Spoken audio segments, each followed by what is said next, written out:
This special episode of the Gestalt IT Rundown wraps up 2024, and we'll be taking a few weeks off for the holidays.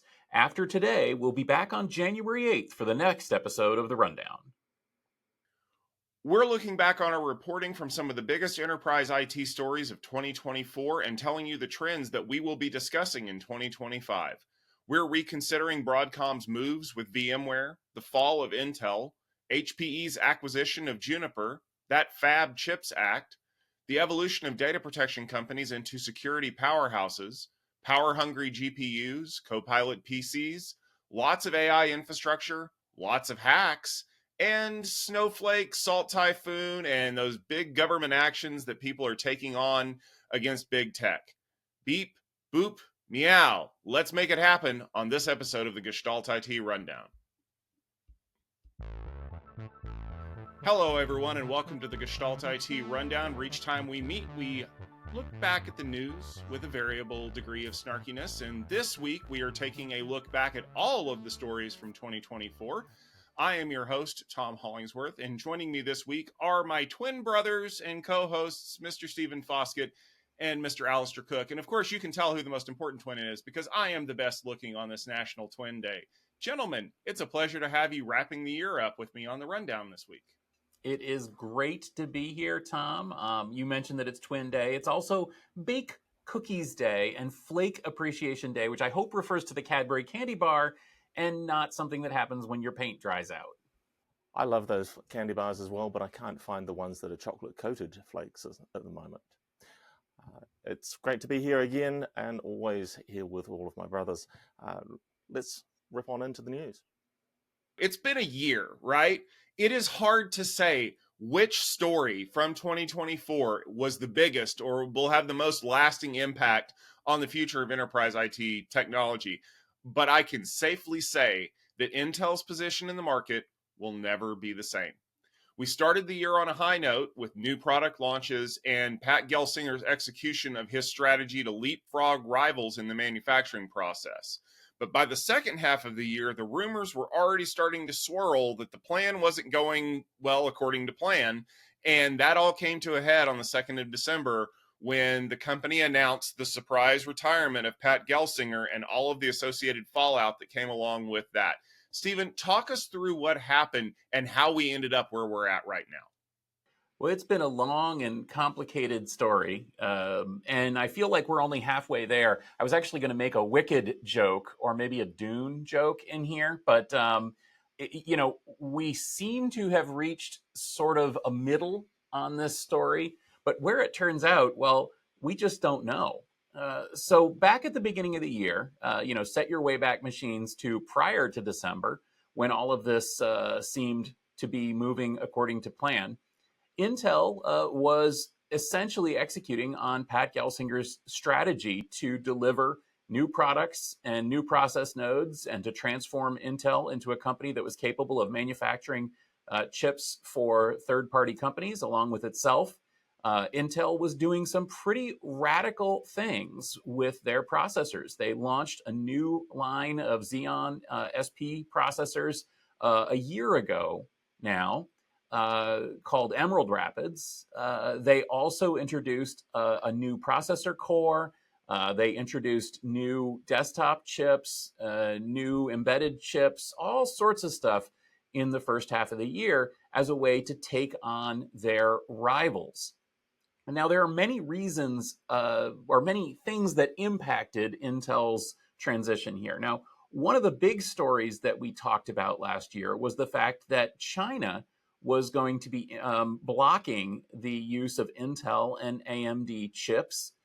We covered that back in March here on the Rundown. That has actually been another kind of an interesting side note here. If you remember, Intel was active in ARM and Itanium and other non-x86 chips for a while, but really got out of that and focused on this x86 market facing off against AMD. But China is really focusing in on RISC-V and trying to become independent for reasons that we're going to talk about later in the show. Now, another big story that happened earlier this year was Intel's decision to detail their foundry model and how they're going to approach this manufacturing capability they had. Um, Specifically, already in April, there were rumors that perhaps there would be an IPO or a spinoff of the foundries. But I said, and I think Pat Gelsinger said as well, that Intel really needs to focus on having design and manufacturing under the same roof in order to be a world-beating company. That did not stop Intel, however, from using TSMC as a manufacturing partner for some of their GPUs and processor tiles, since the Intel manufacturing was not quite ready there. But the story moved on throughout the year. In June, we reported that Intel was going to be working on that their semiconductor plant in Israel might not go forward. But we speculated at the time that that was because they were going to be focusing on using the CHIPS Act funding to get their plant right here in Ohio up to speed. But things already started to take a turn in August. They announced mass layoffs. 15,000 workers got the call at that time, including some very excellent friends of ours who have decided to move on or were told to move on from the company. And Intel, it seemed, was struggling with the demands of Wall Street all year long. Now, Intel did debut more new products over the year. We saw, for example, Gaudi 3, which is an important AI chip for Intel in terms of the inferencing market, which actually has a pretty good future if they can execute on it. It looked really pretty good. We had actually already heard about Gaudi at AI Field Day with Intel earlier in the year. And I should mention also that Intel, they really did a great job at their Tech Field Day presentations. In fact, their AI Field Day videos are some of our most watched videos of the entire year, including having the #1 spot in 2024. Now, unfortunately, like I said, things weren't going entirely to plan. And in September, there were a lot more rumors beginning to fly that the troubles that Intel faced financially were coming to a head at the board level and in the Wall Street level, and that there were new proposals that Intel should split up, should break off business units and so on, whether that was the FPGA business or the foundry business again. We heard more about that. And then a crazy story happened at the end of September when a rumor came out that Qualcomm was thinking of buying Intel's processor business. Now, at the time, I think that we pretty much kind of poo-pooed this because it didn't seem like it was likely to happen. But now, kind of looking back, we speculate that maybe that story was either a leak, intentional or not, of the moves that were going on behind closed doors against Gelsinger. Another big story that came, the positive one in October, was that Intel and AMD were going to come together to work on the future of the x86 processor. Again, that looked positive at the time, but in retrospect, you might look at that and say maybe they saw what was happening. Finally, we reached December. Now, the day after Thanksgiving, a little noticed story was released that mentioned that the CHIPS Act cash that Intel was going to use was tied to Intel's ability to keep their manufacturing in-house and to deliver products for the US government. This, again, seemed like kind of a nothing story until Monday morning when we learned that Intel was retiring Pat Gelsinger. This is the bombshell.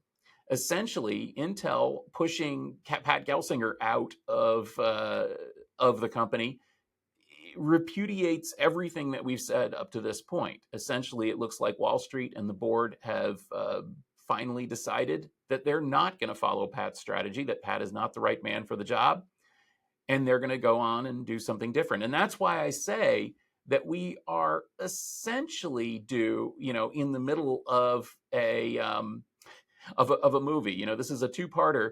Alphaba just flew out the window, and we don't exactly know what's going to happen next. So that's where we stand. We'll certainly be watching this Intel story as 2024 goes on. Well, thanks for that, Stephen. Another huge story is the continued VMware by Broadcom saga, and it's going to continue to be one for a long time because the moves that Broadcom is making to keep VMware dominant in the compute market continue to be received with mixed reviews. Customers are pushing back. Partners are worried about the future of a company that seems to want to push them out on one day and then wants to hold them close the next. It's created a very tense atmosphere of companies that are exploring alternatives and questioning whether or not it's time to move to the cloud full time. Let's take a look back at the roller coaster that was VMware by Broadcom. Alistair, what have you got to say about this? This saga has been going on for years. Since 2022, when Broadcom made an unsolicited offer to buy VMware. Like the last 2 years, 2024 brought plenty of VMware by Broadcom news.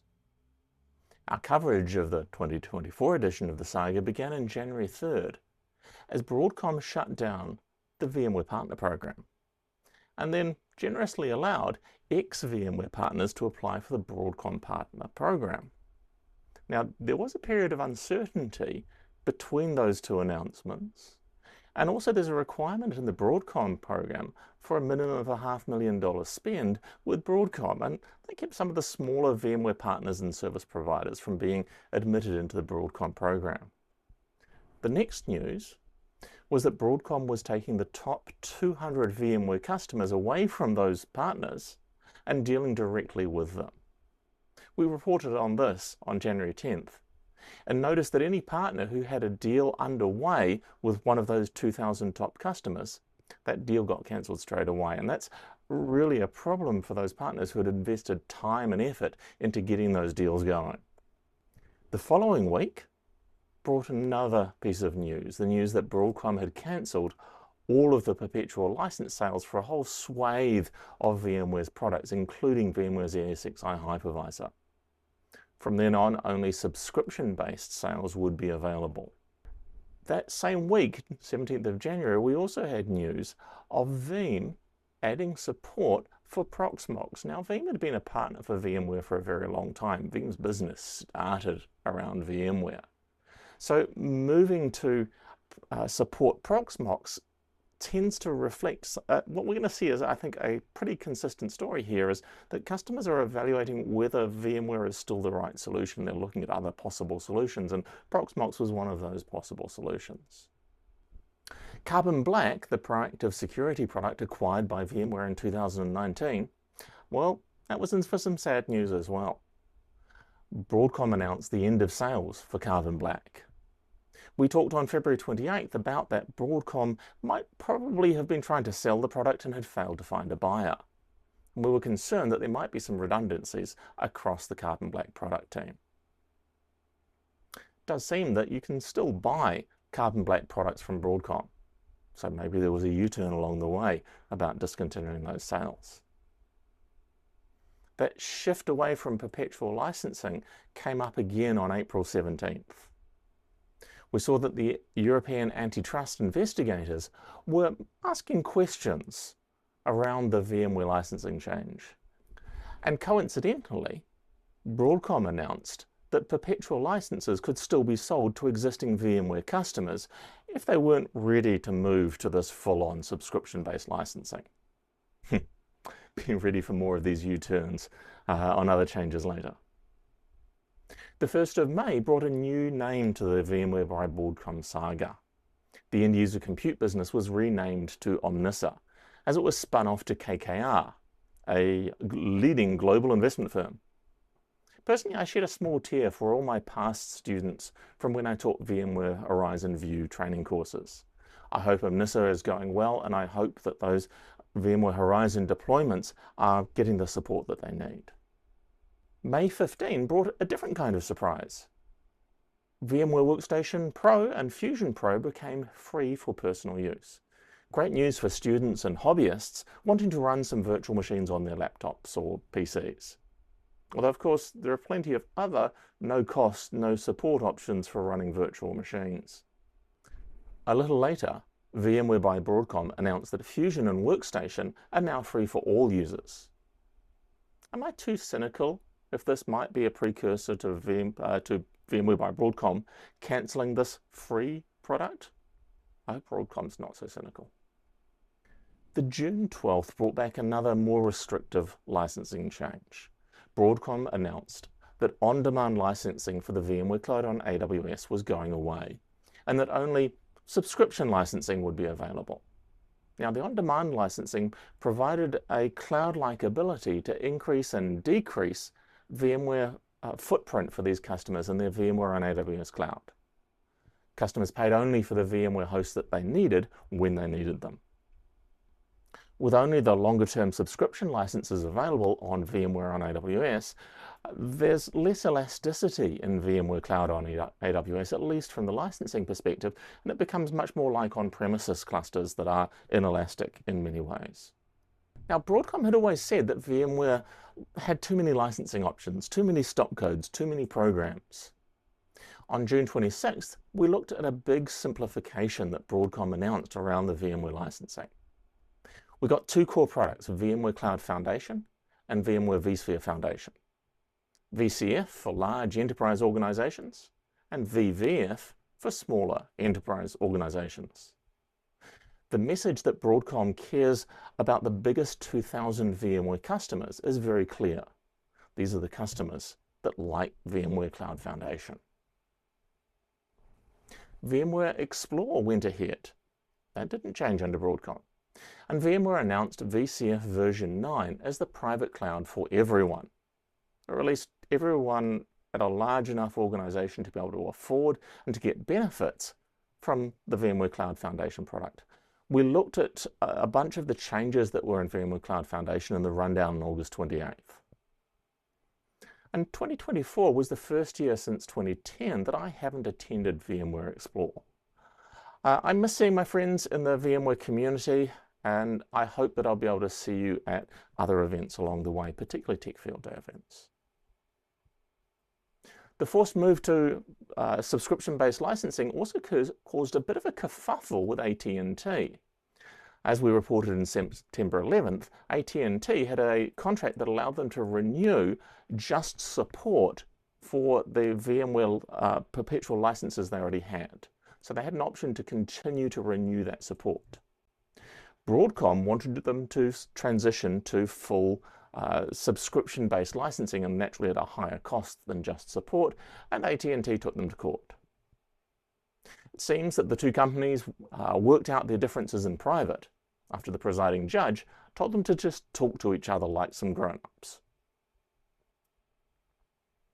Along the same line, there have been a lot of stories about massive hikes in VMware licensing cost. On December 4th, we reported on a huge 1,000% increase in the VMware licensing cost at Beeks Group in the United Kingdom. Beeks Group chose not to use VMware and to migrate their 20,000 virtual machines to OpenNebula as their new private cloud platform. That's a pretty significant size of migration. That's a large customer that could have been a loyal VMware Cloud Foundation customer if they hadn't seen that 10 times increase in their licensing cost. Earlier this year, I talked to a university here in New Zealand, in fact, the one I graduated from. And they chose not to take what reportedly was a 400% VMware license increase. And they replaced their relatively modest estate with Nutanix. Now, both the university still has a minimal VMware presence because there are some of the vendors that supply the university that only support their products on one hypervisor. And I suspect the same is true for Beeks because the description was that the majority of their 20,000 virtual machines had been moved to OpenNebula, not 100%. Now, do you remember I mentioned U-turns a couple of times? Well, on December 11th, we reported that Broadcom had changed its mind about taking those top 2,000 VMware customers direct. The change was that only the first 500, the largest 500 customers, were going to be direct customers that Broadcom was going to own directly.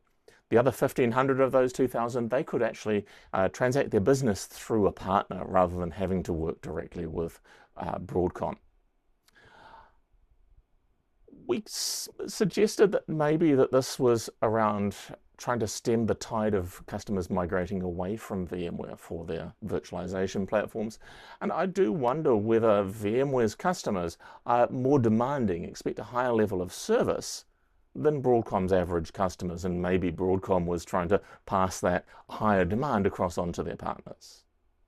Either way, Broadcom partners will be celebrating the fact that they've got access to a whole lot of business that, well, they had before it was taken away from them. But those same partners will be wondering whether there might be another U-turn and whether that business might be taken away from them again. I think we can expect to see more of this story as we move into 2025. Will Broadcom make massive changes? Will Hock Tan get what he was looking for when he added VMware to the company? The biggest news in the networking industry comes from HPE's announcement that they're buying Juniper in a blockbuster deal to take on the biggest players out there. HPE is gearing up to be an integral part of the new generation of enterprise IT, focused on delivering the products and services that are necessary for the new advancements like AI and hybrid cloud. The first step in this new journey is buying the backbone of the network that cloud providers, service providers, and end users are using on campus. Tom, networking seems to be core to all of the things that are happening in enterprise IT. What's going on here with HPE and Juniper? It was really shocking to me that essentially one of the largest networking companies out there, I mean, number 2, if you want to call it by ports shipped, was looking to buy number 3, depending on what you wanted to call it, because I'm sure they'll tell you they're number 2 in some manner or another, back in January. And immediately the wheels started turning, right? Because we've seen HPE do this before when they purchased Aruba Networks and basically made Aruba Networks their networking division. I mean, for a long time, it was Aruba, a Hewlett-Packard Enterprise company, and then it was HPE Aruba Networking. And then with the news that Rami Rahim would be taking over as the head of the HPE networking division, and I'm assuming there was a rebrand incoming, it was, big news. Not just that, but the fact that this came out in January, everyone started saying, oh, do they want all of the AI operations functionality that comes with a tool like Marvis? And a lot of people started shaking their heads going, yeah, that makes a whole lot of sense, because while you could easily say that either of them was number 2 in their own unique market, whether it was, port shipped or access point shipped or what have you, there was a real easy dividing line. They weren't number 1. We all know who number 1 is, and they want to take on number 1. So why not combine forces? After all, the enemy of my enemy is my friend. And if I buy you, you're no longer my enemy. But that's kind of when the wheels started falling off, because what do you think was the first thing that happened after all of this was announced in January? I'll give you a hint. It took about a month and a half before the first lawsuit was filed by the shareholders who said, well, you didn't do your due diligence and you didn't value the company properly and you didn't do this and you didn't do that. And at the time, it sounded like a whole lot of sour grapes, right? There's always going to be investors that are mad that they didn't get their money and they didn't get enough money. And who cares if it's not going to pass regulatory scrutiny because you overvalued the company? I want to get paid. And that's kind of where it felt like it was in limbo for a while, right? Like we didn't even hear anything else about this story for 5 more months. Like we just all went along assuming, like pretty much every acquisition, oh, this is a done deal. We're going to hear this closing in a couple of quarters. There was obviously excitement about it at the big HPE Discover show. I mean, not as much excitement as seeing Jensen Huang on stage in a leather jacket or hearing about some of the other advances. But I think that was actually by design, because of course, thank you, Wall Street. We can't talk about this stuff when it's in process. Well, I mean, Stephen and I can, but the companies involved can't really say anything. And so we get to August and the European Union says, oh, it's good. We're going to go ahead and we're going to approve this, which I thought was really interesting, because we assume anymore that most of these organizations, kind of rubber stamp these approvals, right? As long as there's no glaring issues. I'm talking about you, ARM.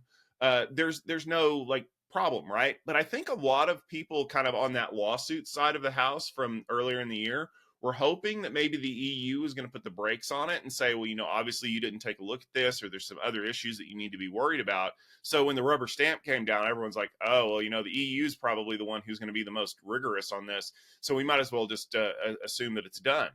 Yeah. Guess who else got a turkey for Thanksgiving that wasn't your family? It was the HPE Juniper merger, because the DOJ kind of announced quietly the day before Thanksgiving, we're going to take a closer look at this because we've got some concerns. And what happened? Well, now we're in a bit of a weird spot because we've seen the DOJ filing lawsuits to halt other big mergers, airline mergers, grocery store mergers. And there's a real possibility that there could be a lawsuit filed to stop this merger. Of course, as we're recording this, that lawsuit hasn't been filed yet. But there's also a change of administration in the U.S. federal government that's coming in, and a very different DOJ that will be impaneled by the end of January 2025. So the question is, does the DOJ halt this merger now, and does it get stamped by the incoming administration, or will it be the other way around? Will the DOJ kind of say, well, I guess we've got enough to let this go through, and then the new DOJ coming in after January the 20th says, no, we need to take a look at this. What it's doing, honestly, is it's causing a lot of problems for customers. Do I buy HPE Aruba networking access points right now with the possibility that they may not be around in 6 months when this merger goes through? For customers of Juniper Mist, do I buy this knowing that I'm going to have to put an HPE networking sticker on it by summertime?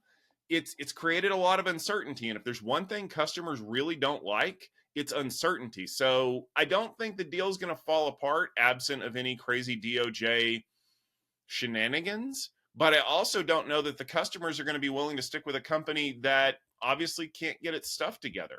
So I don't know. We'll have to see. You may recall that in 2022, the United States passed the CHIPS Act, which was aimed at securing America's access to advanced semiconductors. There was a lot of money that was allocated to build fabrication facilities here in the United States, and that amount of money really tilted the market. Every company was asking for cash to support operations here in country. It's probably too soon to say whether or not these subsidies are really going to work out. And there's also a change of administration coming up in 2025 that could impact the way that this money is being sent out to these companies. But I think it's safe to say that there's more fabrication facilities that are being built here in the United States than there ever have been. Companies like Intel, TSMC, Samsung, Micron, and many others are expanding. But who's going to build these facilities? Who's going to work in them? And once they're completed, what kind of chips are they going to make? We're definitely going to be watching in 2025 as construction finishes up and these fabrication facilities start to come online. But Stephen, walk us through why there was such a big race to get as much money as possible out of the CHIPS Act. Well, who doesn't want free money? That's the truth for all of these companies. I think I'll start actually by talking about the fact that the CHIPS and Science Act, which is the big guy, is almost actually over $200 billion. But if we just look at the chips portion, the part that underscores the semiconductor industry, that guy is about $52 billion, which includes about $39 billion in subsidies and the rest to support research, training, and so on. Now, it wasn't clear exactly where that money would come from, when it would come online, who would get what, et cetera. But over the course of the year, it was very much clarified, as well as the impact of this money. Now, that is a lot of money. And it's enough, as we said, to tilt the entire industry, the entire semiconductor manufacturing industry toward the United States. Other countries have their own CHIPS subsidies acts, but they have not been as successful. As we mentioned, Intel seems to be slow rolling their Israel rollout. There was a semi-fab in Germany that was rolled back a little bit or delayed. But here in the US, things are moving forward fairly quickly. Now, we did start by hearing that TSMC was going to delay a second fab in Arizona because they were lacking enough funding, but also because they were concerned about staffing. And that is a story, I think, that is not getting enough press. These factories are fairly automated, but they don't run themselves. And in addition to building the buildings and filling it up with equipment, you also need people to come in and run all that. And we'll see ultimately if that does happen. Now, Intel's portion of the CHIPS Act was the first part to be clarified back in March. Intel's whole package was about $19.5 billion. Unfortunately, as we learned the day before Thanksgiving, as I mentioned earlier, about $7 billion of that is tied to Intel actually being the company that's going to be owning and operating those fabs. So that does throw a spanner in the works of what Wall Street might want to do in terms of spinoffs and so on. It doesn't mean that they won't be able to IPO this stuff or sell minority stake or something, but ultimately Intel needs to be the one that's actually building and running those fabs if they are going to get the entire package. Now, over the year, we learned that, kind of who would get other amounts of money. TSMC, for example, was able to get $6.6 billion to fund their expansions in Arizona. Micron got $6 billion as well. Other companies were also subsidized by this, and ultimately the entire package was pretty much clarified by the end of the year. Another interesting aspect was the clarification that we got in July that the government is going to be working on helping to build skilled workforces to fill these facilities with workers once they're actually up and running. This is a major problem. There are not enough people in the US with the kind of skills that are needed to run and maintain and operate these factories. And no matter how much wishful thinking and no matter how much subsidies they get to build these buildings, if there aren't workers, there's not going to be anything that's going to happen there. So we are going to see at least some support for that. Now, at the same time, the reason for the U.S. Investing so much money in the CHIPS Act became remarkably clear as the trade wars between China and the U.S. continued to grow. As we talked about earlier, China decided that Intel and AMD chips weren't suitable for use in domestic computers. And they also started lobbing accusations that perhaps there was problems with American memory chips that impacted Micron back a little while ago, as well as throwing around suggestions that maybe they would restrict access to materials, metals and raw minerals and things like that. We also saw escalation of the U.S. restricting access from Chinese companies to advanced processors, GPUs, and things like that. And all of this shows what's happening in the industry. And again, why Intel is going to be so pivotal to this story. Because at the end of the day, Intel got more money from the CHIPS Act than anyone. Intel is trying to leapfrog TSMC in the manufacturing race. TSMC and Samsung and Micron and many others are also involved. But ultimately, it comes down to Intel, whether they're able to roll out their 18A process and whether they're able to get customers and actually build these chips in the US.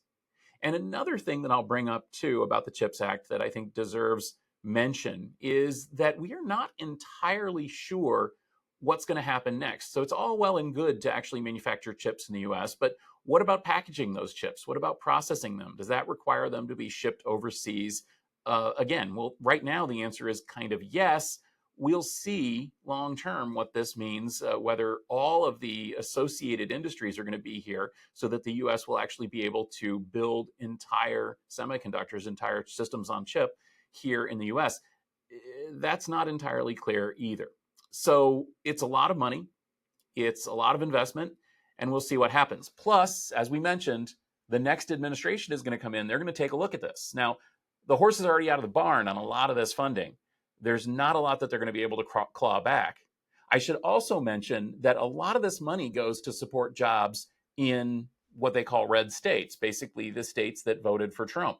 So despite the fact that there have been rumors that the new administration is opposed to the CHIPS Act funding and that they want to undercut it somehow, they probably won't, simply because politics says it's not good business for them. Tom, the market for backup and recovery continues to transform into data protection to emphasize the security aspects of these platforms. We've seen this at event after event and presentation after presentation. It now means that these companies are making big moves to turn the corner and to become more critical security focused components of enterprise IT. Consolidation is also a big theme in this market, with there being several blockbuster acquisitions, as well as a big IPO and some new advances designed to focus on how these companies will work in security with data regulations and so on. Tell us a little bit more about the transformation of data protection into security. I think it's fascinating because when you think about it, backup and recovery, it's just, okay, data got lost or destroyed, and we just need to bring it back, right? Well, I used to do this for a living many, many moons ago. I'll tell you how long ago it was. Tape was the primary way that we back things up.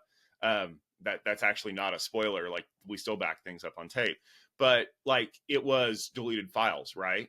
And the other day I had to help somebody find a deleted file in Google Drive, and it was just as easy as going into the trash can and undeleting it. Now, the majority of destruction of data actually comes from security incidents, right? Crypto lockers and files that have been deleted or removed or what have you. And so backup companies have had to start getting really creative with the way that they do this. And I'm thrilled, right? Because now, like, I have a reason to want to use a platform to do this, because when you notice that things are starting to get encrypted and you didn't do it, you need to figure out how to restore that data, because the rule, and I hope that people out there are listening, the rule is you don't pay, because it's like responding to a spam email. As soon as you do, you've provided yourself as a bigger target, right? So the big acquisition, I think, that kind of colored this whole thing happened back in February. Cohesity announced that they were going to be buying Veritas's Net Backup and Alta Solutions. And that was like, you feel those little earthquakes sometimes in the industry. Obviously, the stories that we've covered so far have been very, very big, because the dollar amounts attached to them have been very, very big. And for everybody else, is like, oh, well, there's no big thing that happens in my industry. This was, right? Cohesity is basically staking their claim. We are going to be the company when it comes to data protection. And that kind of kicked off a bunch of other things, because that market is very close to each other, right? I think the biggest thing was that Rubrik said that they were going to be filing an IPO in April, and they did. They went public, and it created a lot of resources that were out there, right? And then you look at the moves that Commvault made. I mean, it was like a week after the IPO announcement from Rubrik, and they said that they were going to be buying Appranix. And then they went and bought Clumio in September. So that was two other big acquisitions. And one could argue acquisitions don't go quickly, right? Like, there has to be discussions and things going on. But the fact that all of these discussions happened in a calendar year tells me that these things were kind of planned out. Like, people saw that they needed to take that big step up in order to be a bigger part of the security community. Back in August, we saw that Veeam actually had overtaken Veritas as the leader by market share. Veeam is a company that we have talked about a lot in the data protection space, but Veeam has always kind of felt like a backup company, right? They have been more closely aligned with companies like VMware. That's not to say that they were super aligned with it, because we found out after all the things going on with VMware by Broadcom, they were looking at adding Proxmox support. So that kind of even more closely tied them to the virtualization and server market. And then they went and bought Alcyon in September. And so you're starting to see those shifts again, right? We need to have more of a security presence. We need to be more focused on the data protection. And so then Cisco sold off their stake in Rubrik in October. Any other time, that might be an alarm bell that's getting raised, right? Like, oh, wow, big investor has decided that they don't want anything to do with this company anymore. I don't think that's the case here. I think what happened is Cisco looked at the mountain of money that Rubrik made on their IPO and said, we could go buy a new car. Like, that would be awesome. Well, whatever the enterprise equivalent of that is. But then Commvault Shift happened. And Stephen, you were there in London for Commvault Shift. So jealous, by the way. You got to go eat such amazing British food and enjoy wonderful British weather. But you also got to hear about things like Cloud Rewind and cyber resilience. And I was there doing some of the live blogging of the show as the news was coming out. And you could tell just the atmosphere was palpable. Commvault isn't a backup company. They are a data protection company. We are securing the data in the cloud. We are making sure that it doesn't get stolen or misused. And if it does get destroyed, it can be quickly recovered. Like the dwell time between detection of an event and restoration of that invalidates any kind of business proposal, right? It's going to the point where the attackers have to be so subtle about what they're doing as to effectively be invisible, but that lengthens their timelines, which also means it raises their opportunities to be discovered and ejected. And then back in November, just a month after Commvault Shift, they announced Backtrack, which is another piece of that portfolio. So when you look at the way that these companies are starting to position themselves, and let's be fair, over last year, I kind of had a tiff with Mr. Backup, Curtis Preston, about how I thought that the backup and recovery people really should be part of the security team. And of course, Mr. Backup came rolling in and said, no, that's not what we're going to do. And then look at where we're at in 2024. You've got data protection is an integral part of what security is. They're working more closely together than they ever have in their whole life. And I'm here for it because it means that we're starting to have a unified view of the way that data needs to be saved. It needs to be protected. It needs to be hidden from attackers who can use it for nefarious purposes. So bravo to the industry for waking up and recognizing that. Yeah, consolidation always kind of makes people wonder what's going on.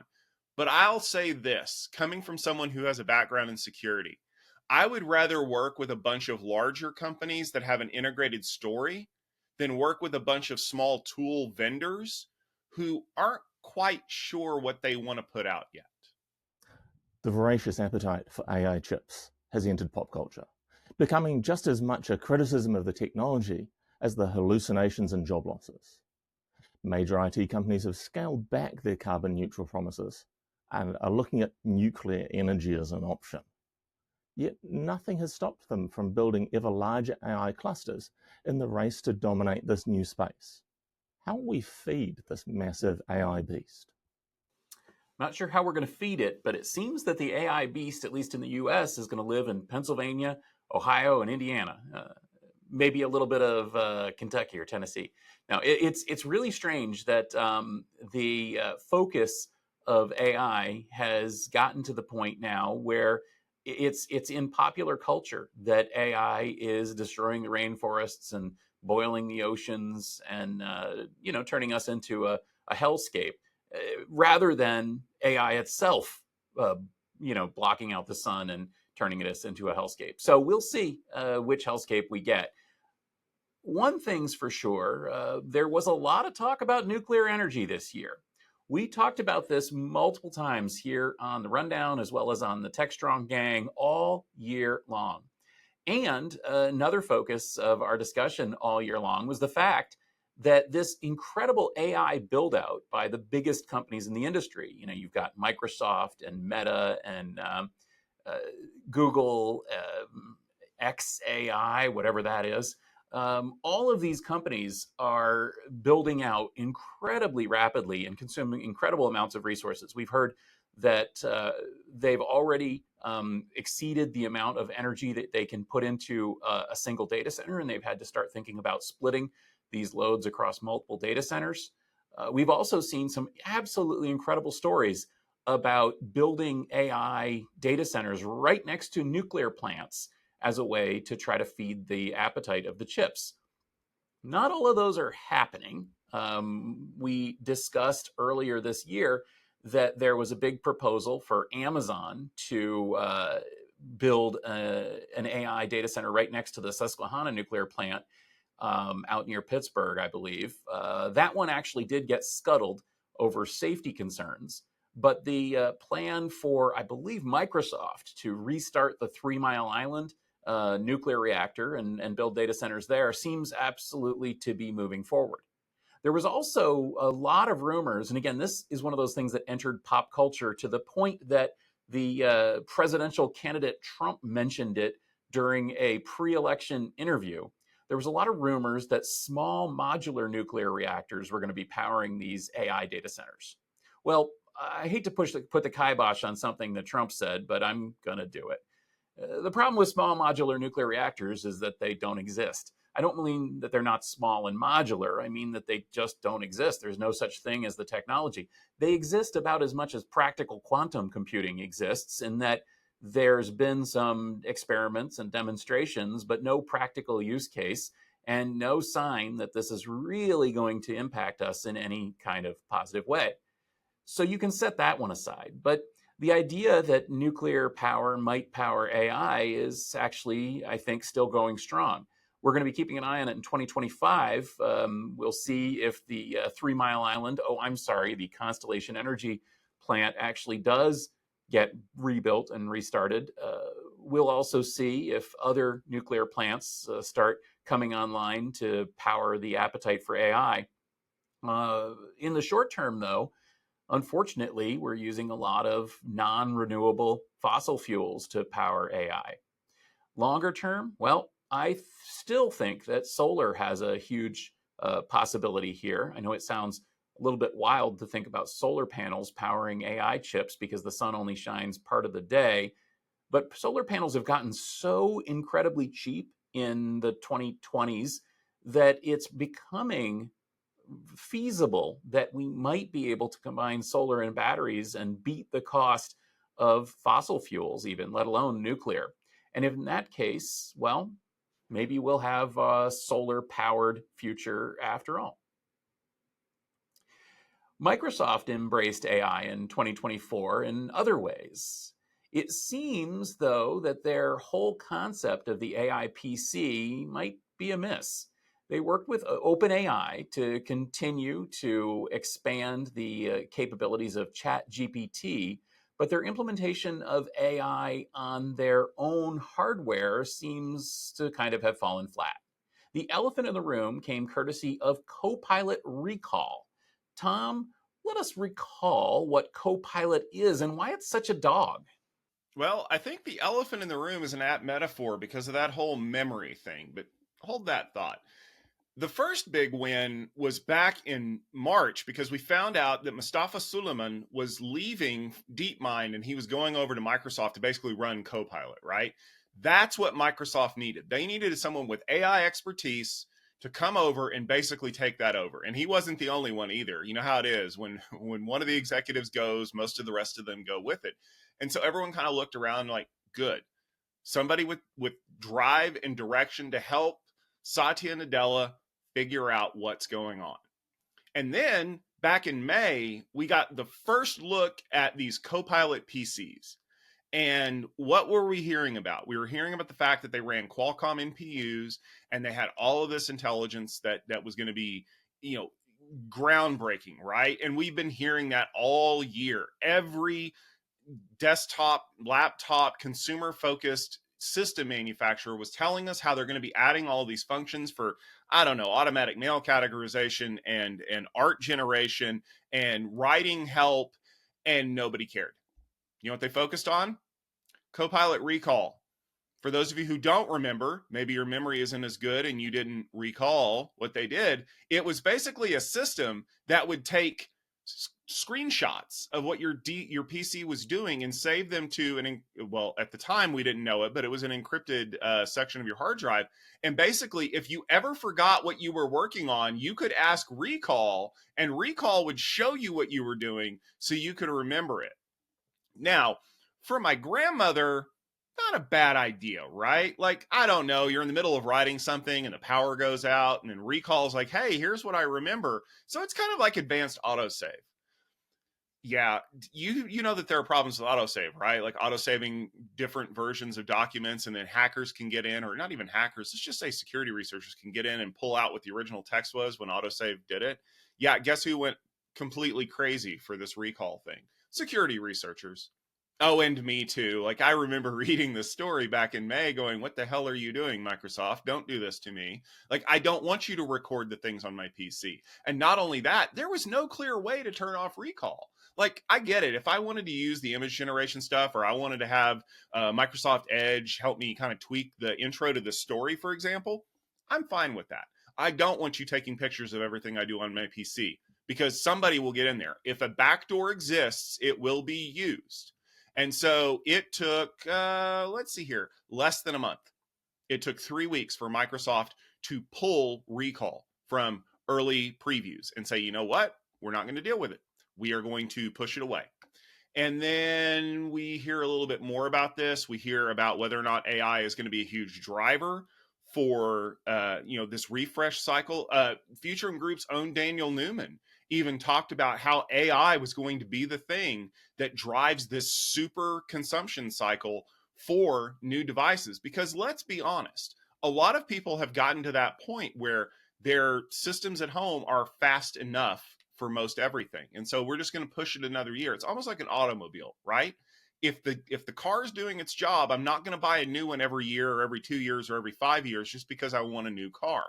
And so they were hoping that some of these new AI features were going to push that, because obviously you need an NPU to run them, right? So Microsoft comes back in October and they're like, okay, we fixed it this time. Recall is going to work better. It's going to be virtualization based. It's going to be fully encrypted and all this stuff. And wait, you know how the story ends, right? A month later, they pull recall again because it turns out that they didn't quite have it fixed. And do you want to know the cherry on top of this whole story that we didn't even cover on the rundown?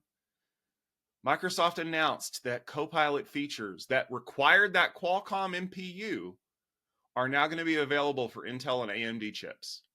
That's right. The hardware requirement of these new Copilot Plus PCs that was going to drive this cycle is now available in preview as a software function for existing technologies. Maybe you can't run it on a 10-year-old chip, but you can run it on a 2-year-old chip.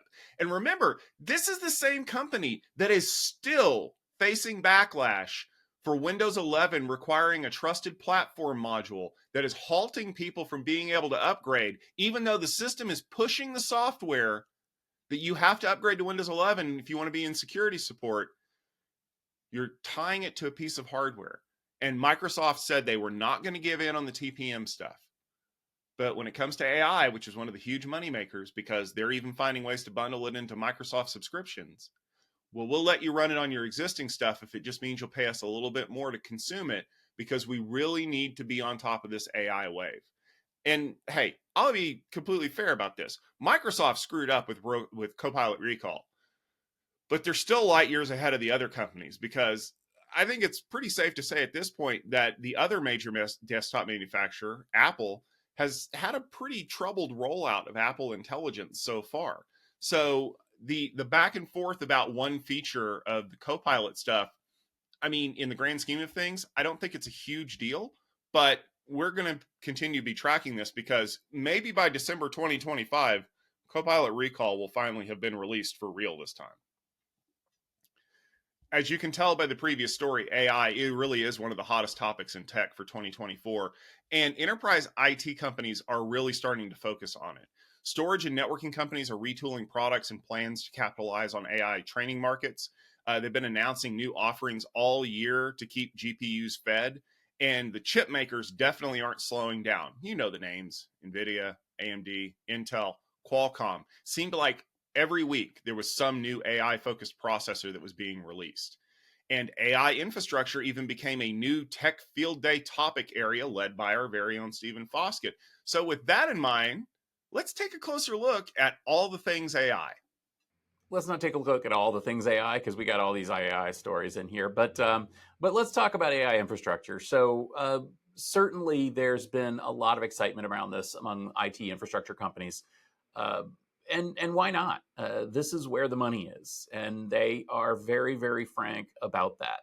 So we have seen every company. So networking companies, we've seen presentations at Tech Field Day events from companies like Arista and Cisco and Juniper and many others, and Fabrica, talking about how they're going to interconnect AI systems ever faster. Tom, you spent a lot of time talking about Ultra Ethernet and the options for interconnecting from different networking technologies, whether it's things like NVLink or Ultra Ethernet or InfiniBand. We've also, of course, talked quite a lot about the underlying storage and data management that is required for AI applications. Now, this has been a major driver of the success for some of the companies in the space. Vast Data, for example, has been a big winner in the AI training market. They have a huge share there with some very big customers. They've also rolled out some incredible new features all year long on their systems.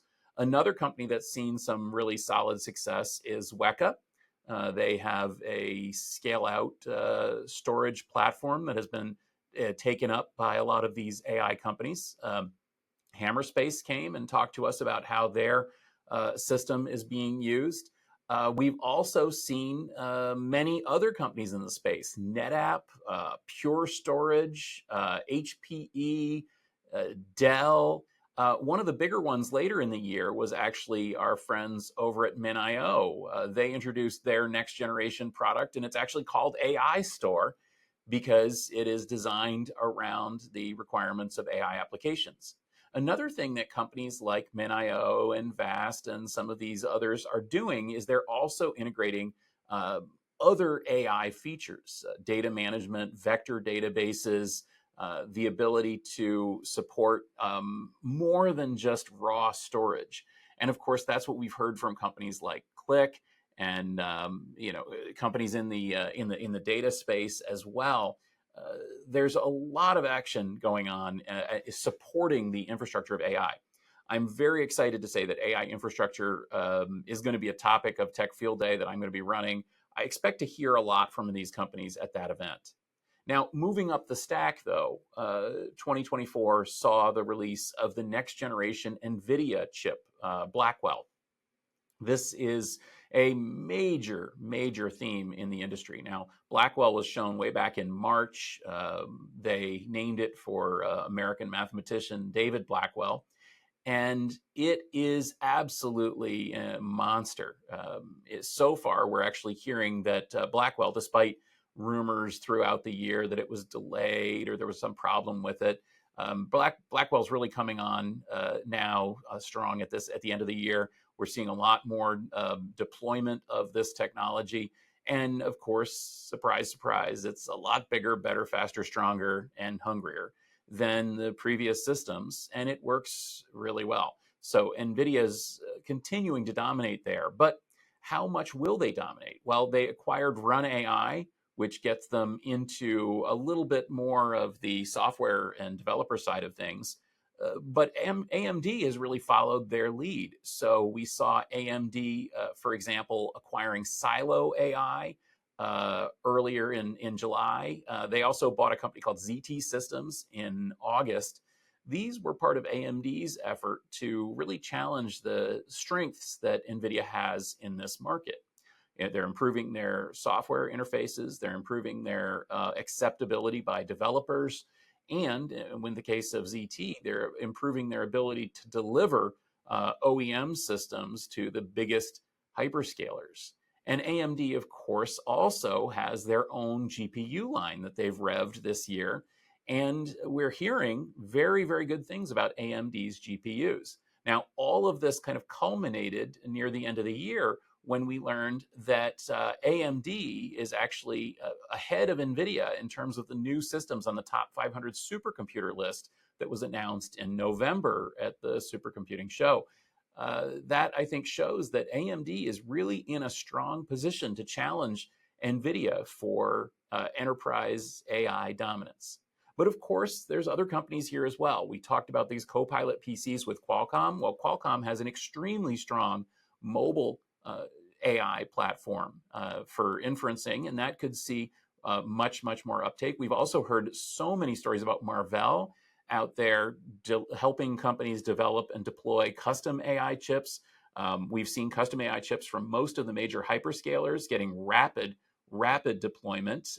Google made news about that recently, as did AWS. We've also, of course, seen the incredible rollout of Apple's M series and next generation iPhones, which support a lot of AI power on board. And this all gives me hope that, frankly, all of the demands of these AI systems, it sounds pretty terrible, as we talked about in our story about power consumption. It sounds like AI really is going to eat the earth. But I think we're turning the corner here on AI. to the point that instead of building ever bigger systems, and of course we are getting ever bigger systems. I mentioned, the XAI, the biggest supercomputer for AI in the world.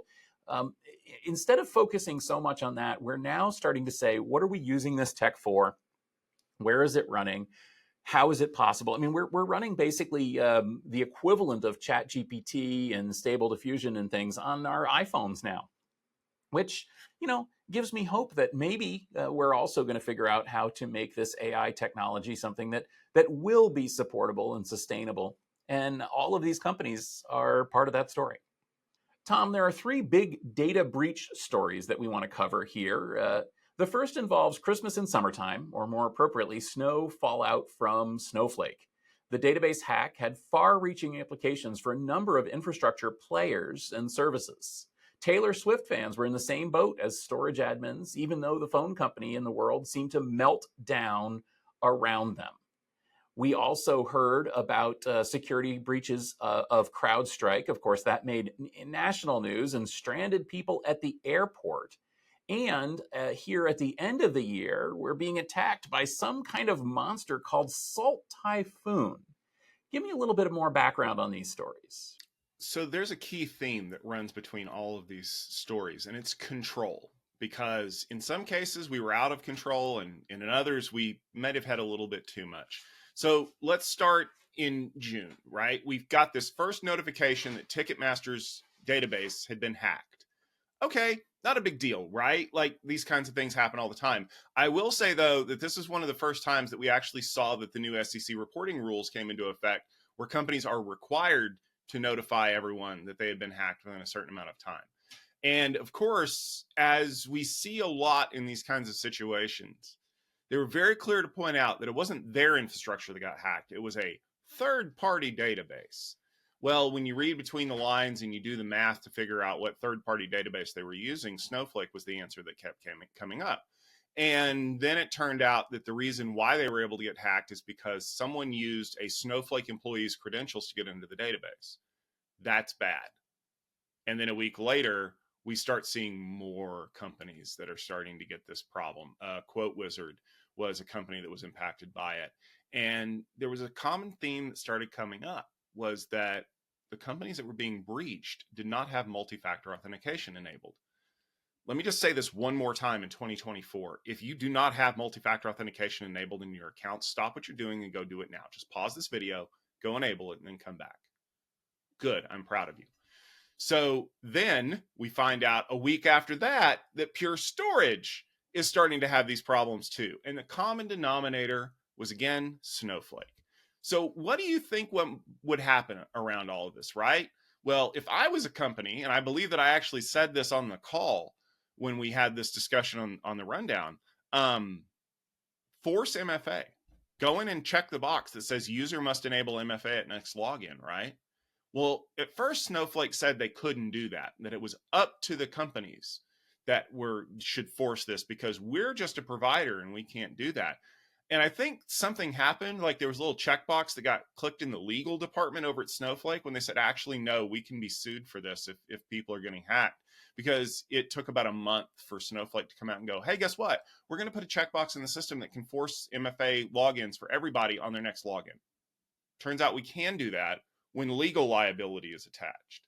And honestly, the whole Snowflake hacking thing probably would have been one of the biggest stories of the year when it comes to outages and data issues if right after that Pure Storage announcement, we hadn't gotten the second issue with control and outages and security.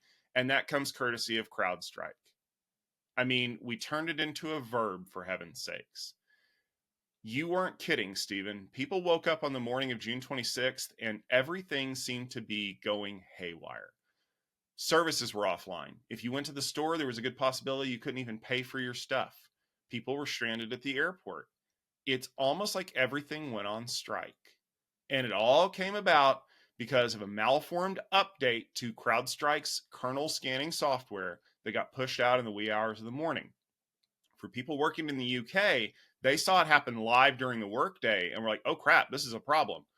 Machines were blue screening. Systems were getting knocked offline, and when they rebooted, they were halted because you couldn't get into the device. And this is where some of the control that we've instituted to make our things safer actually came back to bite us. BitLocker was a technology developed by Microsoft that encrypts disks that allows you to basically make sure that nobody can steal the drive out of your PC and scan and steal files, right? Yeah, well, when the system is locked out, booting into safe mode is impossible without a BitLocker unlock key, because the disk is encrypted at boot time. And so there were people that were having to log in and get these keys out of Active Directory so they could boot the machines to remove the file that caused the problem. Because, of course, CrowdStrike immediately figured out that something had gone wrong and pushed a patch. And that was great for anybody who hadn't booted their computer by 10 or 11 a.m. It started up, it got the update, and everything ran fine. It was getting those other systems recovered. And I actually have a couple of friends here that were working on it. And they eventually got to the point where they threw their hands up in the air and said, we're just re-imaging everything. Like we're not even going to try to fix these machines, which I guess if you're an enterprise IT knowledge worker, that's not a problem. But this is, primarily this was affecting people who were running CrowdStrike. And it got ugly because then, of course, CrowdStrike tried to blame Microsoft because of their permissions model. Microsoft tried to say that, CrowdStrike shouldn't have had those permissions, even though that's the only way for CrowdStrike to be able to do the things that it does. Delta Airlines got so mad at CrowdStrike, they sued them about lost revenue and loss of prestige and all this other stuff. And I mean, as far as I know, that lawsuit's still ongoing. And now there's a lot of tit for tat back and forth. Delta didn't call CrowdStrike fast enough to fix it. Delta's policies weren't in accordance with what CrowdStrike said. That is going to be one of those ones that just never seems to end. But the key here is, first of all, nobody got hacked. This was absolutely a bad update. But second of all, it has forced Microsoft to re-examine how they look at their permissions models for things that interact with the kernel and how security works. And I think that it's actually going to have lasting impacts for Microsoft, because let's be fair, Microsoft hasn't had a really good security year anyway. Ask Satya Nadella, because his paycheck's going to be a little bit lighter for the next year because of all their security issues. And so we get through the summertime and everything is fine. And everyone's like, you know what? We fixed all of this. Let's just hope that nothing happens. Yeah, that took like 2 months. And then we got into October and we had the first inkling that there was something really weird going on, because the US federal government came out and said that they had an enormous critical telecom infrastructure situation.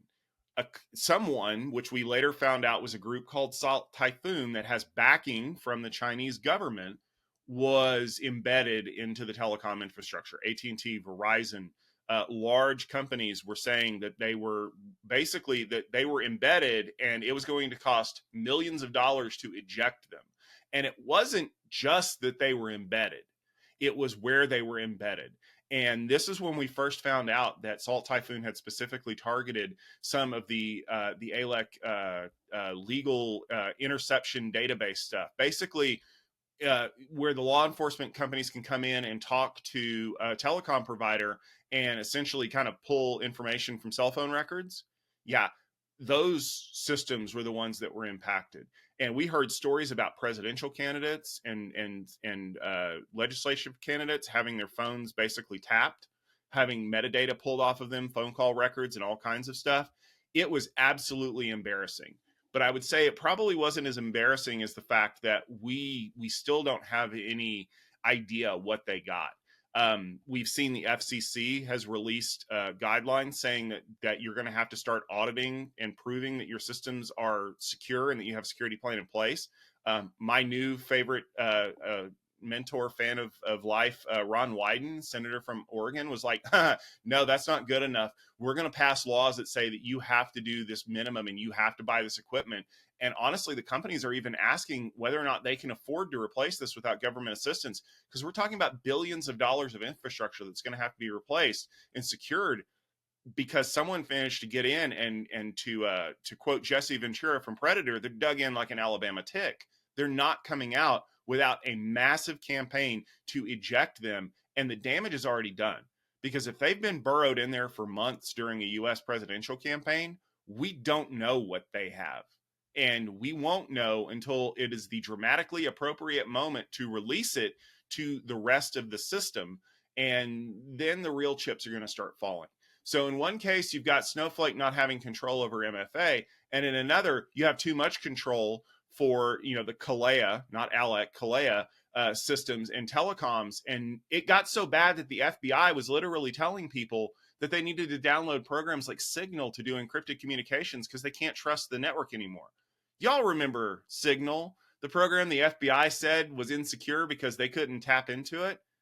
Yeah, that's how bad it got. The FBI basically said that we're going to tell you to do something that we wholeheartedly agree is wrong, because we can't promise you that what you've been doing that we have access to hasn't been compromised beyond all hope of recovery. So yeah, expect more Salt Typhoon stories throughout 2025. Maybe a little pepper to go with it, because this is going to get spicy, kids. We've mentioned it a few times in the course of this episode that we are really not quite sure what the next incoming U.S. presidential administration has planned for the areas of technology. But currently, the U.S. Department of Justice is actively pursuing antitrust investigations with many prominent tech firms, names that you have heard, like Microsoft, NVIDIA, OpenAI, Google, and Apple. They've all faced scrutiny this year. But I'll be honest with you, one of them has probably been singled out more than anybody else, and it rhymes with Noogle. So the first company up on the block to face sanctions is probably going to be everybody's favorite search engine. What's the state of antitrust in big tech? Well, rather than diving in too deeply into the specific Google case, I think that what we can do is we can say that the current administration, FTC, FCC, Justice Department, et cetera, are all actively looking at the dominance of big tech companies. And yeah, the companies you named have all been investigated at the very least.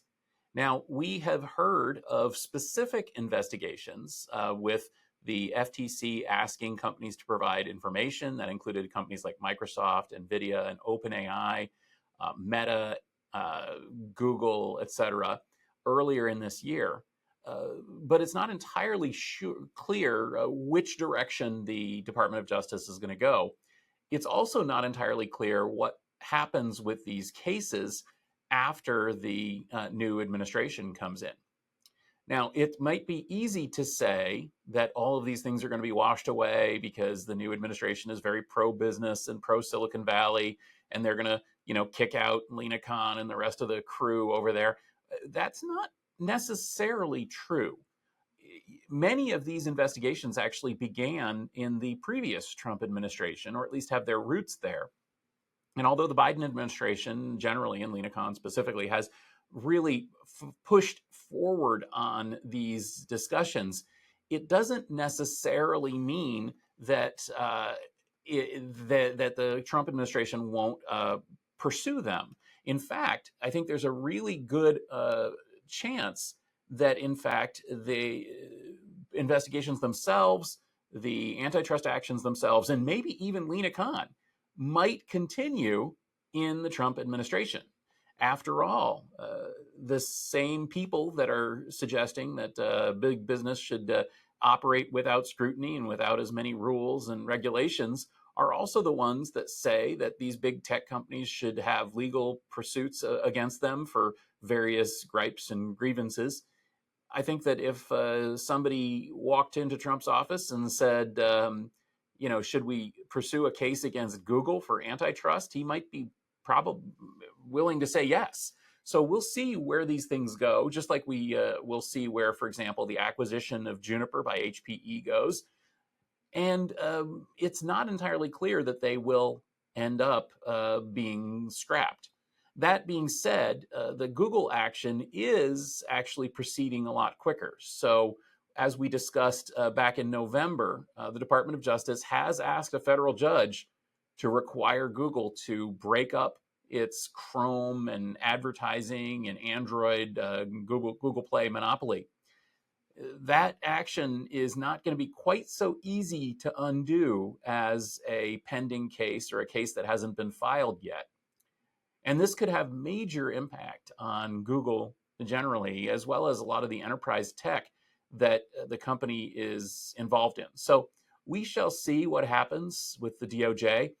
I am going to go out on a limb, and the reason that I wanted this story in here at the end of the year, I'm going to go out on a limb and say that the Department of Justice is not going to become magically business and Silicon Valley friendly in the new year and in the next few years. And in fact, we're going to be doing a lot of reports on breakups and challenges and antitrust cases against these big companies, fueled by their actions, by AI, and by personal grievance among the new administration. Well, as you can tell, it's been a big year for news, and we were very happy to cover it on the rundown. But you may have noticed throughout the year that Stephen and I weren't always here together. We had an amazing lineup of co-hosts and contributors that were taking part in the rundown this year, and we wanted to take a minute to thank each and every one of them for being a part of it, because we really can't do this show alone. So special thanks to Max Mortiaro, Zoe Rose, Ned Bellavance, Lisa Martin, Mitch Ashley, Ariane Timmerman, Gina Rosenthal, Krista Case, Jack Poller, John Schwartz, Ron Westfall, Bob Suter, and Alan Schimmel for either helping us out by doing co-hosting duties one week or by reading in some of those stories that we were so excited to share with you. And we're also looking forward to seeing more of Alistair in 2025 if he joins us as a regular co-host on the Gestalt IT Rundown. Alistair, it'll be great to hear your voice joining us from down under as we talk more about news that affects everyone around the globe. And I think it'll be awesome to be able to get 2 of 3 on the show rather than having to get 2 of 2 in order to get the regular hosts. It's going to be great to take part in this on a much more regular basis. And maybe he knows something about the stories, unlike us. Well, I wouldn't go that far, but the good news is that we have an entire year to get better at this. And we want to thank each and every one of you out there for continuing to tune into the rundown. Whether you're watching us on YouTube when we publish these videos every Wednesday, whether you're reading the show notes on gestaltit.com, or you're listening to us as a podcast. And don't forget that the rundown gets posted in a lot of other places too. You can see clips of our stories on our LinkedIn page. You can also see coverage on techstrong.tv and other Futurum Group properties. Don't forget that we are going to be taking a couple of weeks off because Christmas Day and New Year's Day both fall on the Wednesdays for the next couple of weeks. So we're going to enjoy some time with our family, and we hope that you enjoy some time with your family as well. Until then, for myself, for Stephen Foskett, and for Alistair Cook, we want to thank you very much for joining us every Wednesday and being a part of the Gestalt IT family. But I also want to say a very special thanks to our amazing and wonderful podcast producer, Corey Deerig, who comes in week after week to fix our lighting and deal with our microphones and maybe a blooper here and there, mostly from Stephen, not from me. But without Corey, this show wouldn't work, and we are thrilled to have him back once again in 2025 as the best podcast producer on the planet. So, Corey, thanks for being a part of the Rundown. Thanks to all of you for being a part of the Rundown. We thank you. We hope that you have happy holidays to each and every one of you and yours, and enjoy your day.